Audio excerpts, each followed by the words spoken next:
Me da mucha alegría compartir con ustedes este nuevo capítulo de la serie Patrimonio Cultural del Estado de Hidalgo.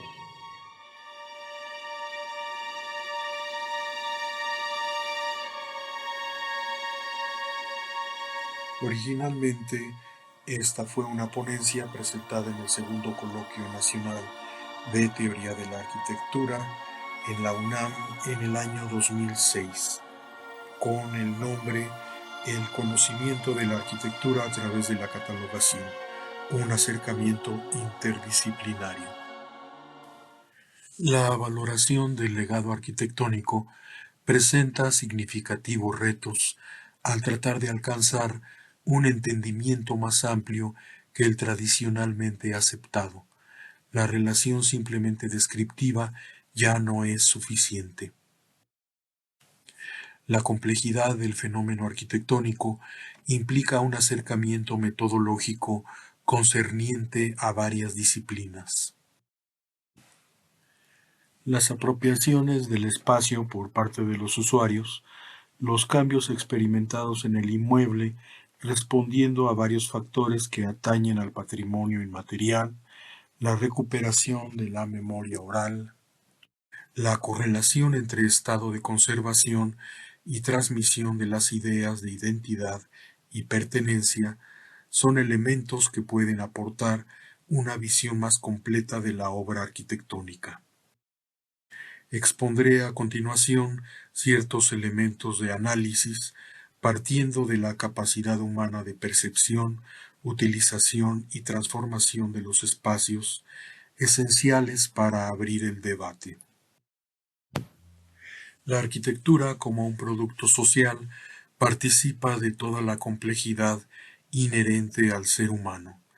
Se da por sentado que su registro dentro de un catálogo es por definición meramente descriptivo. No obstante, debe dar pie a estudios más profundos. La pregunta expresada por Norbert Schulz, ¿por qué un edificio de determinado período tiene una forma determinada, la cual representaría el primer cuestionamiento histórico y teórico, se resuelve dentro del nivel básico de solución, el descriptivo, utilizando la herramienta del catálogo? En cuanto a este primer tratamiento, que responde básicamente a la pregunta ¿cómo es el edificio?, requiere el empleo de una terminología definida y coherente. Es posible incluir algunas conclusiones sobre la capacidad de los sistemas técnicos y formales, planteando la necesidad de verificar la correspondencia entre forma y función. La semiótica y las teorías psicológicas de la forma corresponden a investigaciones que pueden derivarse de los resultados del catálogo. La discusión en este punto sería si deberían incluirse o no en su estructura misma. La descripción formal objetiva requerida podría enfrentarse con contenidos simbólicos y conceptos cualitativos. Se trata de un tema interesante que amerita una reflexión profunda. De hecho, los aportes de la catalogación podrían multiplicarse si se ampliaran los elementos a analizar. Los acercamientos de Caspe, Yáñez Salazar y Villagrán son útiles hasta cierto punto al organizar los elementos funcionales, técnicos, estéticos y sociales, los cuales inciden en la morfología de un edificio determinado. Sin embargo, no hay que perder de vista que los valores surgidos de estos aspectos no son autónomos, sino que existen gracias a su interacción con el ser humano en su compleja totalidad. De tal manera, podemos evitar los riesgos del idealismo y la fragmentación de la realidad. Otros aspectos, como el empleo del concepto del regionalismo crítico de Frampton o la crítica ideológica iniciada por Tafuri, podrían comprobarse con la ampliación del espectro de estudio a raíz del catálogo. En suma, La revisión crítica de temas expuestos por teóricos de la arquitectura puede aportar algunos factores válidos para enfrentar, describir y evaluar un monumento. Seguimiento del desarrollo de la obra desde el origen hasta su realización. Análisis de las propiedades estructurales, reconstrucción del estado original de la obra, la división de los hechos relacionados con la arquitectura en rubros tales como naturaleza, sociedad y arte, lo que puede normar la descripción arquitectónica, implantación de elementos como la proporción y sus correcciones ópticas, análisis de las metamorfosis y lesiones de la obra, así como algunos aspectos de la obra arquitectónica como partido, simultaneidad y prioridad. Se han llevado a cabo en el estado de Hidalgo experiencias de catalogación desde 1929 con el Catálogo de Construcciones Religiosas del estado de Hidalgo, luego actualizado a partir de 1990. Es el caso del Catálogo del Patrimonio Cultural del Estado de Hidalgo, obra compuesta por 8 volúmenes, elaborado por la Subdirección de Registro del Patrimonio Cultural, dependiente del Instituto Hidalguense de la Cultura. La realización de este trabajo abarcó el período 1990 a 1992. Su objetivo principal ha sido el presentar una visión general del patrimonio cultural material del Estado, en el que los monumentos históricos ocupan un lugar preponderante, como testimonios de una cultura determinada en un momento histórico específico. Se incluyeron en total 1.796 fichas. Varias reflexiones surgieron de esta indagación, originadas gracias a la continua relación con los diferentes núcleos sociales, custodios de dicho patrimonio. Es un hecho que la comprensión de la creación arquitectónica no puede desprenderse del relativismo propio de cada momento histórico, de acuerdo con diversas condiciones sociales, técnicas, culturales e incluso políticas. Sin embargo, una constante permanece: la continua responsabilidad de atender el patrimonio arquitectónico bajo la premisa de conservarlo para las futuras generaciones. Para alcanzar tal objetivo, es imprescindible abrir el espectro de posibilidades de lectura y análisis, considerando dimensiones culturales más allá de la misma arquitectura.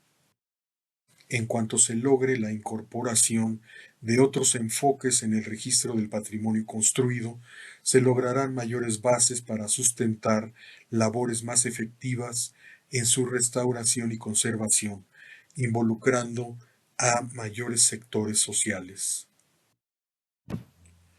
En algunas ocasiones se ha agudizado en varias comunidades un apartamiento, un desapego gradual hacia sus propios recintos civiles y sagrados. Ello puede explicarse por la conjunción de varios factores: la emigración, con el consiguiente despoblamiento de los asentamientos, o la pérdida de las tradiciones, en donde la misma lengua parece resultar un lastre del que hay que desprenderse. He documentado recientemente tal fenómeno en algunas inspecciones de campo, y durante el trabajo de campo también del proyecto de catalogación de monumentos históricos y artísticos de la Sierra Alta hidalguense. Varios son los casos registrados. En cambio, en otros son insospechados los vínculos que se construyen. La relación fragmentada con el monumento histórico ocasiona una falta de cohesión y de identidad entre usuario y arquitectura. La falta de información con respecto al edificio, aun la básica fecha de fundación o sus consecutivas intervenciones, es un síntoma de tal fenómeno. Sin embargo, El monumento histórico permanece como una fuente de primera mano para entender las causas, motivaciones, condicionantes, expectativas, limitaciones y resultados de la misma obra arquitectónica. Enfrentando la carencia de documentos escritos, como libros de fábrica y de cuentas, la arquitectura se yergue como un testigo privilegiado de los acontecimientos que le dieron origen. Además de la indagación histórica en archivos, la metodología del trabajo de campo para acercarse al conocimiento de los edificios históricos contempla varias acciones: levantamientos arquitectónicos y fotográficos, incluyendo plantas, alzados y cortes, la determinación y evaluación de los bienes muebles asociados al edificio, la ubicación de la ornamentación mural y escultórica con una relación detallada de sus características, el análisis general de su estado de conservación, señalando patologías y deterioros, y una recopilación de la memoria oral de los usuarios, específicamente acerca de sus antiguas formas sociales de apropiación, vigentes o no, y otros indicios que se consideren pertinentes. Para alcanzar buenos resultados, el acercamiento anterior deberá apoyarse en una afinada sensibilidad de parte del investigador, atendiendo a una amplia recopilación de datos que, como se ve, no son exclusivamente técnicos, sino humanísticos. La arquitectura ha sido explicada como la conjunción de factores sociales, tecnológicos, estéticos y culturales. El estudioso estará preparado para relacionar entre sí todos los fenómenos anteriores. Veamos un ejemplo sobre la vinculación tan estrecha entre bienes culturales y sus entornos arquitectónicos. Se trata de una simbiosis donde el objeto se corresponde con un marco arquitectónico o con el mismo espacio que circunscribe una pieza, como en el caso de candiles, lámparas o esculturas colgantes. Por tanto, el estudio a emprender deberá tomar en cuenta todo el contexto que rodea al bien cultural mueble para lograr una comprensión global del objeto. En ciertos catálogos se constata una restricción a este respecto al enfocarse exclusivamente a la descripción del bien mueble. Es ya inevitable buscar otros enfoques, otras herramientas metodológicas que enriquezcan el trabajo. El bien mueble debe entrar en diálogo con su espacio.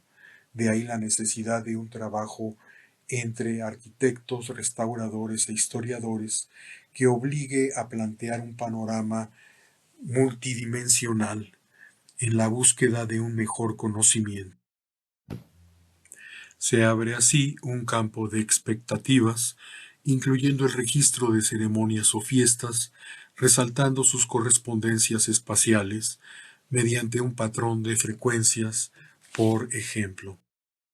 Una de las pocas fichas mundiales que se referían a la recopilación de datos sobre fiestas era la propuesta por el Instituto Nacional de Antropología e Historia de México en su sistema Culhuacán.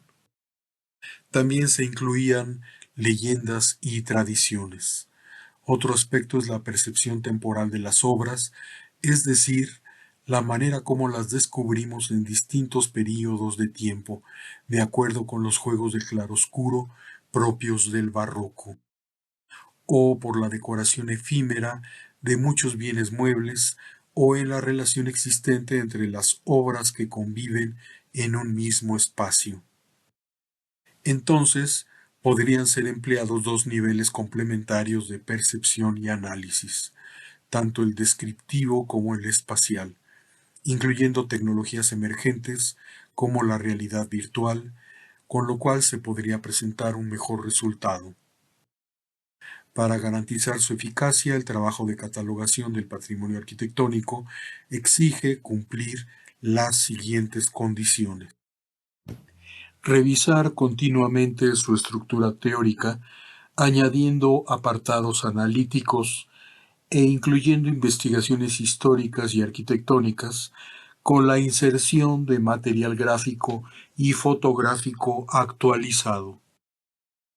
El trabajo de catalogación debe ser permanente. ¿En cuántas ocasiones no hemos percibido algún cuadro, relieve o escultura oculto tras un ramillete de flores que en otra visita se revela por fin ante nuestros ojos?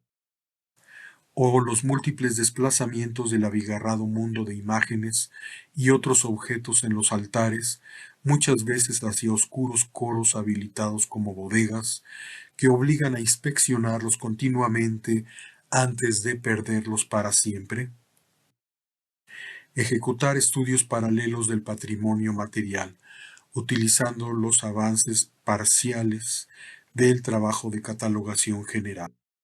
La restauración de monumentos puede sustentarse en un buen trabajo de catalogación, donde se establezcan prioridades de conservación atendiendo a un uso racional de los recursos. Es evidente que hay razones de peso para canalizar esfuerzos a determinados patrimonios en inminentes etapas de colapso. Formar las bases para proyectos educativos, de turismo cultural y ecológicos, y la ampliación del desarrollo sustentable en las comunidades receptoras del patrimonio.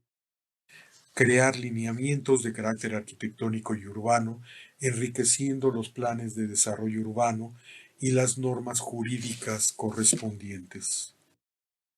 Coordinar acciones con las dependencias federales encargadas de la protección y salvaguarda de los monumentos históricos. El intercambio de información es vital en este caso.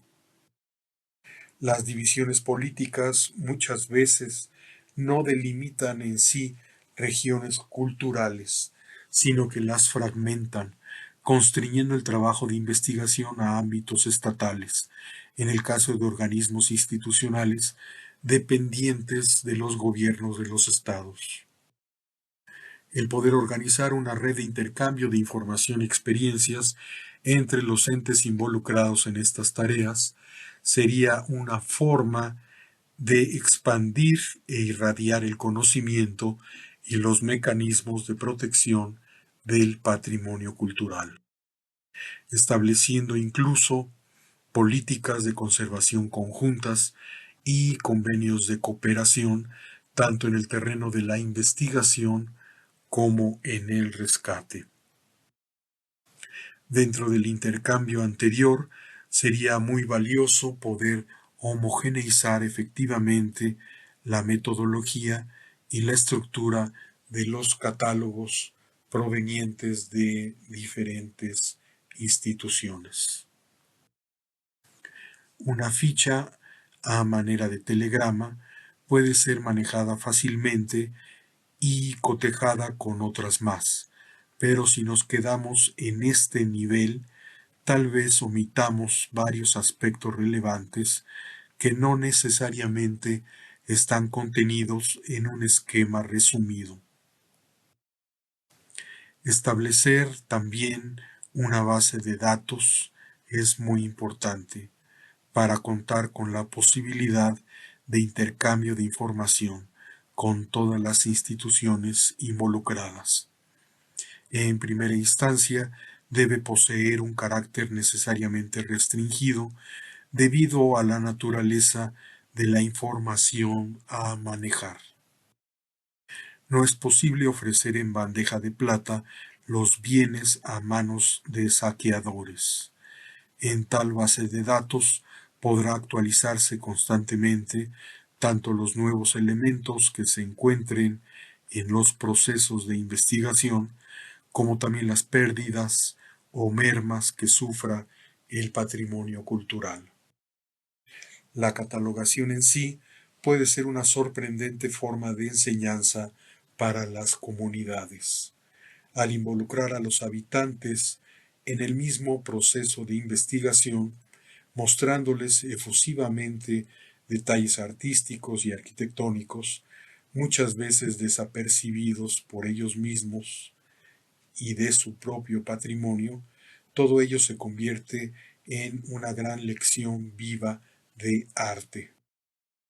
En algunas comunidades ha sido sorprendente descubrir junto con sus habitantes alguna fecha o firma oculta tras un lienzo que no se había movido por años, y ver la emoción del mayordomo al apuntar el dato en algún cuaderno.